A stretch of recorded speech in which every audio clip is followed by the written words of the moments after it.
Amerika Serikat untuk pertama kalinya sejak invasi Rusia dimulai memberikan senjata berkekuatan tinggi kepada Ukraina. Padahal, menurut laporan CNN, senjata berat ini oleh beberapa pejabat pemerintah Amerika Serikat sempat dipandang terlalu beresiko memicu eskalasi jika dikirim ke Kiev.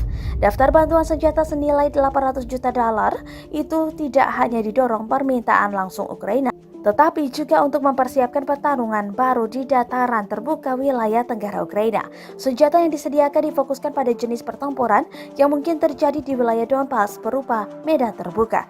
Ini berbeda dari pertempuran jarak dekat di daerah perkotaan dan hutan yang terjadi di sekitar Kiev dan kota Ukraina lainnya. Wilayah ini juga berbatasan dengan Rusia Barat Daya, sehingga memungkinkan bagi pasukan Rusia untuk menghindari masalah pemeliharaan, logistik, dan komunikasi sebagaimana yang terjadi di awal invasi.